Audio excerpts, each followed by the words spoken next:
amazing to see the stadium, amazing to see the facilities here, and of course amazing to see all of you, and great to be here once again.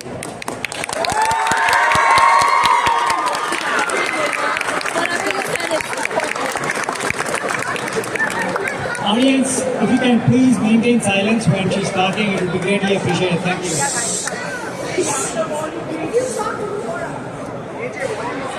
Good evening, Sindhu. It's an honor to meet you in person. So I have a question for you. You have played some of the most intense matches of your career.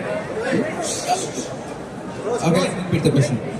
You have played some of the most intense matches of your career. Which match taught you the biggest lesson, and what is it? Well, I think I've played a lot of matches, yes, and I think each match has, I've learned something or the other, because there were lots of ups and downs in life. I won some, I lost some. Of course, you lose a lot more. You win a lot more and you lose a lot more. But I think when you lose, you know what it is and you learn from your mistakes. But for me, I don't say just one match, but I think every match, every loss actually taught me a lot more. And since the time I started playing until now, I think it's been a journey. It's been a task. It's been where, I learned a lot. At the same time, of course, you get upset when you lose, but at the same time, you come back much more stronger. I think that's very, very important, that, you have to bounce back stronger. That's very important, yes. Very inspiring. Thank you.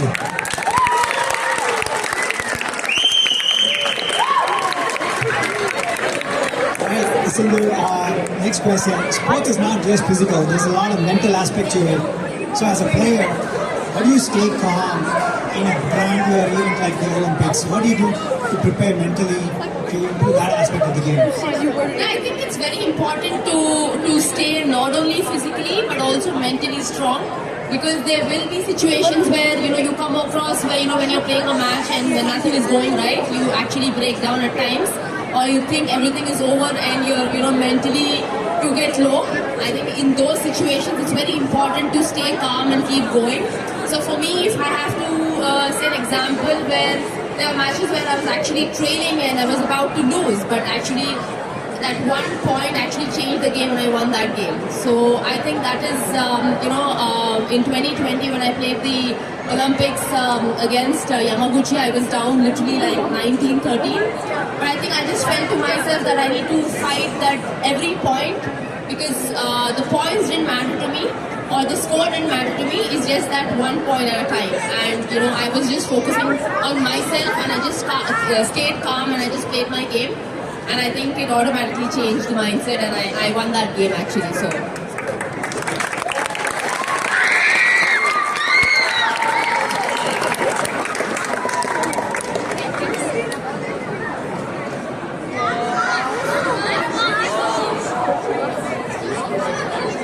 She got all the flavors. We have a drink, Sindhu. Okay. So all of us here see the medals, the smiles, the celebrations, but not everyone sees what goes behind the scenes. So what does a typical day of a training look like for you when you're preparing for the tournament?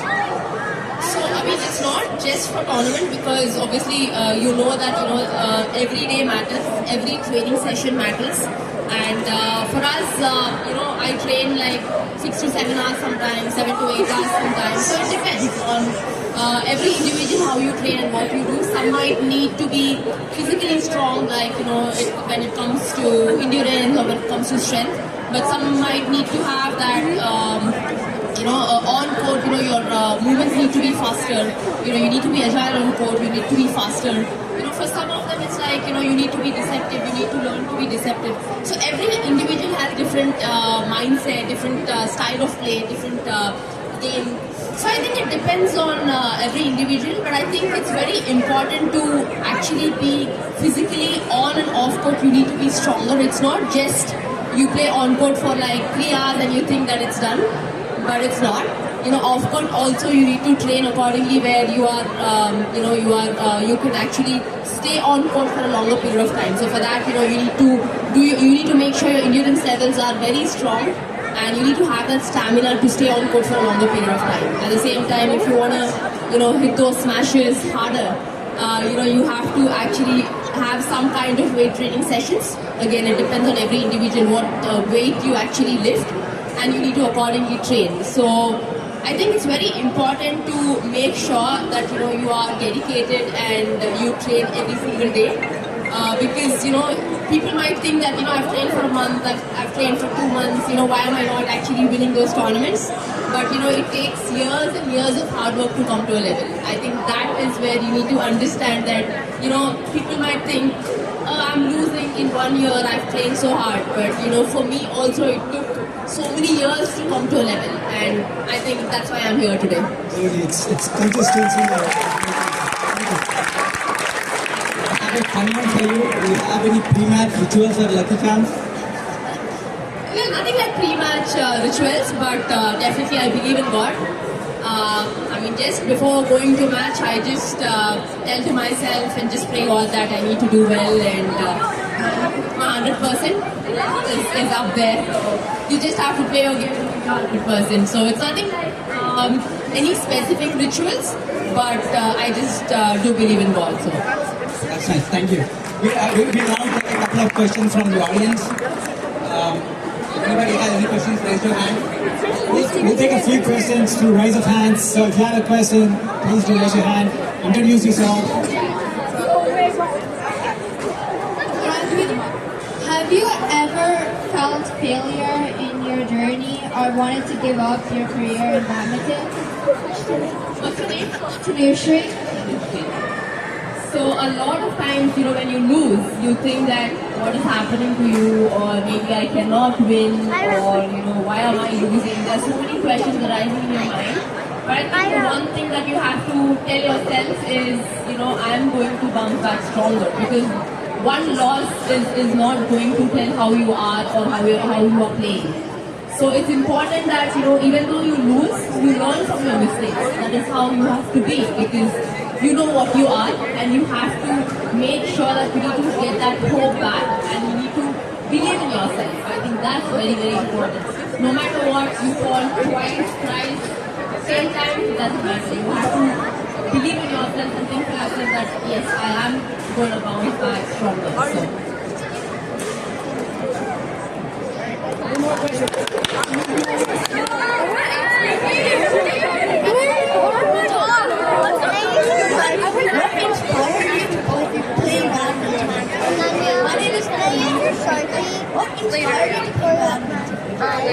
So I started when I was 8 years.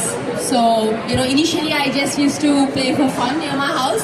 So I think that kept me going, and I started liking it, and I started going for practice sessions, and yeah, I never looked back after that. I always felt like yes, I can do more better, and I kept going. I kept training every single day. So yeah, that's how it all started.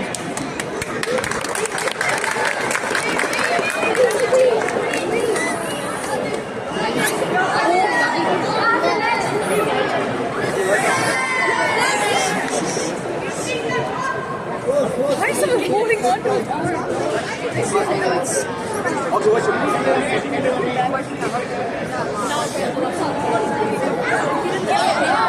My name is Sajid. Who do you think was the hardest opponent to you? My hardest opponent, I think everybody is beatable. Everyone is beatable, right? So yeah, there are hard opponents. I mean, you play with anyone, everyone is hard. You can't expect easy wins in the world level. You can't expect that you can't be overconfident at the same time, but you have to believe in what you play, because you are playing every single day and you know how you play. So I think every opponent is beatable. So I don't want to say that yes, one particular opponent is tough. Yes, everybody is tough, but everybody is beatable.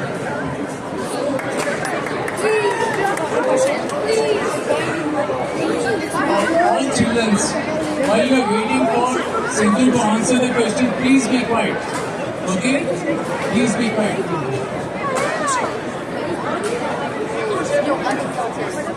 My name is Anjali. I'm a parent, so I want to ask a question from a parent perspective. What mindset or mental routine do you think helps to stay you calm when you're in a high pressure kind of at the point of that high match? So how as a parent I can help my child to stay calm, mentally prepare for those matches where he's losing from 12, 18 kind of a thing, how to overcome that mental pressure. Thank you. Well, yes, of course, parents' role is very important in our children's career. And yeah, I must say that, because of my parents I'm here today, they've been very supportive. So I think as parents, the most important thing is to support your child in whichever they want to. I know there might be situations where, he's leading or she's leading and then lead from there. I mean, there will be situations that sometimes you can't change, you can't do anything about it. How much ever you say from behind, the child playing in the court knows how hard it is. So I think it's just that you need to support them in whichever way you can by saying, it's okay, it doesn't matter. Because at times when, I know as a parent, it gets too emotional when your child loses. I think in those situations, as a parent, you need to be stronger, telling your child that, it doesn't matter, there's always a next time. Because if you are sad or if you get emotional, even the child is going to get even more emotional thinking that. So I think it's just that you tell your child where, saying that it's okay because you can't change anything about it, right? You can't play the match again. You can't change anything about it. Whatever is done is done. You just learn from your mistakes and come back stronger. And sometimes it's okay to lose. That's not the last time you lose. There will be many more situations. Maybe you lose a lot more than you win. But that loss shouldn't define what a player is, right? Because you learn from your mistakes. So I think as a parent, even though they lose, you just have to think for yourself that yes, this is just restarting and there's no way to go on. And you can only give that support, that hope and believe that yes, he or she can do it. That's the only way you can do it. Rather than telling him that, what you played mistakes, how can you play? I mean, that is going to actually get worse. So I think you just have to support them even though you feel low, I think for yourself. But the only thing you can do is support your children in any other way.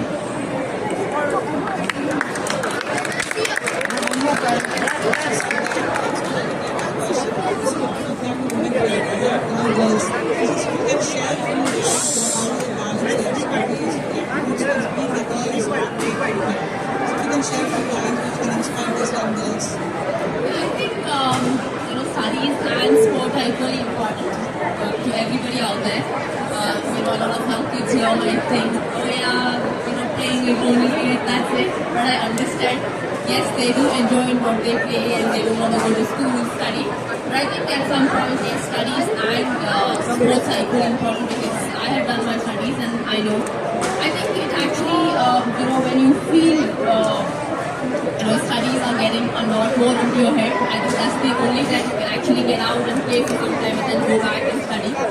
But it's very important to understand that, I understand sport is important. A lot of children are taking sport as a career. But you must know, I think they will not understand at this point. But as a parent, I'm sure you will understand it where sport is where, it's very struggling. At some point, you need to have an education to understand what it is. I mean, as children, we don't understand that okay, it's fine. Now, when I completed my studies, but my parents told me, it's equally important. That's where I understand how to sit down. When I say study, I can't see. Yo, sit down, bro. Sit down. Right. Can we have all the audience move step back, please? One step back, please. Let's all take one step back. Just one step back.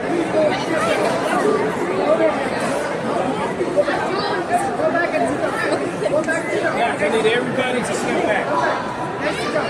Guys, everybody step back. Guys, everybody step back. How did you feel when you made your first achievement? It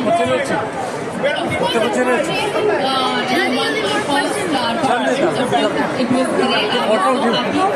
And I think it gives you a lot of confidence, right? I'm sure everybody out there who wins their first match, it gives you a lot of happiness, it gives you a lot more confidence to play the next level, and you think that yes, I'm doing well, I can do much better. So definitely yes, even I was the same way when I won my first game. I had a lot of confidence that I can do much more, and that's how it all started. So I'm sure even you guys, when you start winning, you will get that confidence to go to the next level, and you will keep practicing even more harder. So yeah.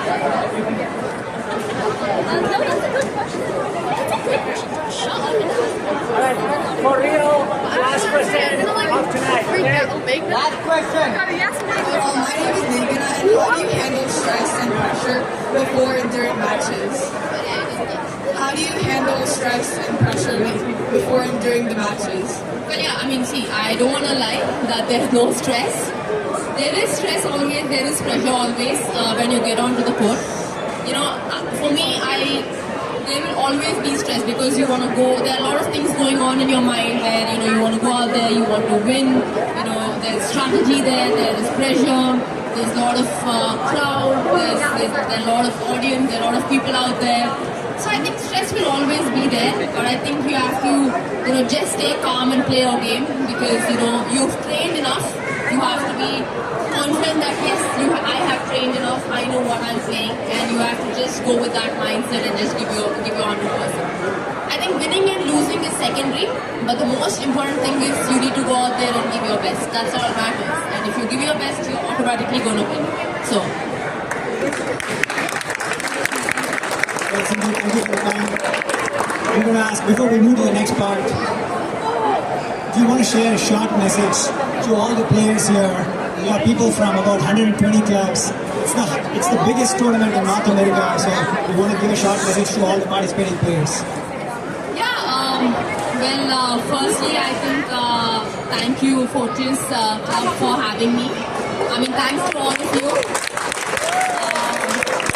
It's so great to see a lot of kids here today, and I know it's also to the parents out there, it's not an easy job for the parents as well, getting their children here every single day. I know it's hard to see their kids losing at times. It's good to see winning, see a lot of kids winning. But I just want to say that, you know, to the parents firstly, that hats off to you, because I know how hard it is, and to get your kids every day morning here, to see them play. I mean, it's sad to see them lose at times, but hats off, because you're actually getting your children every single day. And to the kids out here, I think there are more than 150, if I'm not wrong. 150 kids, if I'm not wrong, and more, of course. I mean, I've been seeing, they've been telling that yes, there's a tournament happening. Firstly, wishing you all the very best. I mean, to the people out there who's been winning, wishing you all the very best to the next rounds. But to the people who have lost, it doesn't matter. Learn from your mistakes and come back stronger. I think the most important thing is participation.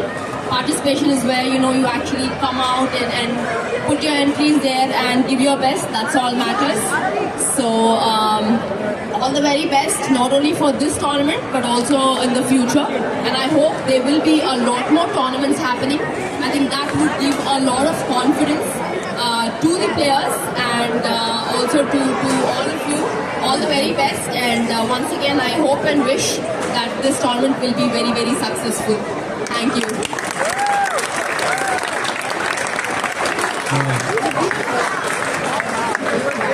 Can everyone hear me? So Sindhu, as per the plan, we are moving on to the next couple of years here. Don't have any questions, and I know kids have asked all the questions they need to ask and get inspired by you. I'm going to do some closing remarks, but also talk a little bit about ABO, this tournament in particular, and the kind of energy you got first ever being in this tournament, showing that what it means to be a champ, at least to try and win all the games. That makes a world of difference from a kid's perspective and what they're going to learn and move forward in their career.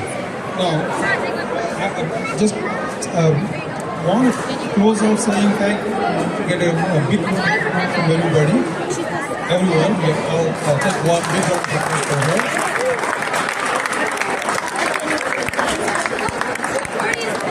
And thank Thank you so much for inspiring us with your presence, your words, and your journey.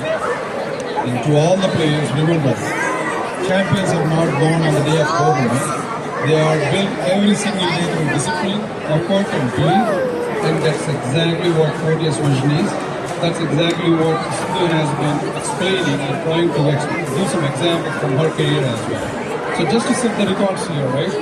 This is one of the biggest tournament in US so far, largest ever, and the best ABO happened. Of course, with your presence at board of 34, a lot more champion, of course. And the number of kids which are participating, the number of advanced players which are participating, there are some amazing games happening. We actually had a team plan for you, so you can watch a couple of matches. I don't know if you will have time for that, but you want to go on the next photo session right after this. But again, a huge thank you from Fortius. Thanks for your presence. Thank you for being here.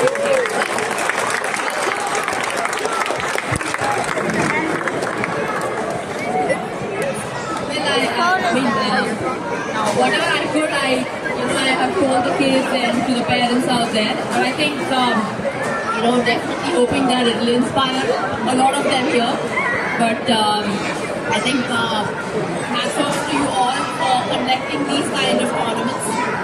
Because I think, these kind of tournaments gives them a chance to actually prove themselves. Because, everybody want to prove themselves and see how they are and where they are at. I think these kind of tournaments definitely would mean a lot to them. So congratulations to all of you for making this happen. And I'm hoping and wishing that these kinds of tournaments keep happening in the future as well, so that we get to see a lot of inspiring kids. And I hope they will be very, very successful in the future as well. Thank you so much. So on the point of making this happen, right? Our vision, our passion is to build a club, and we actually start off the small club like this, 5 minutes away from here. But there are some key mentors and friends of us. For us to enable this vision, they were 20 kids, and those two are standing right next to you. One is Sridhar Marupudi and Zia Raman. One round of applause for both of them.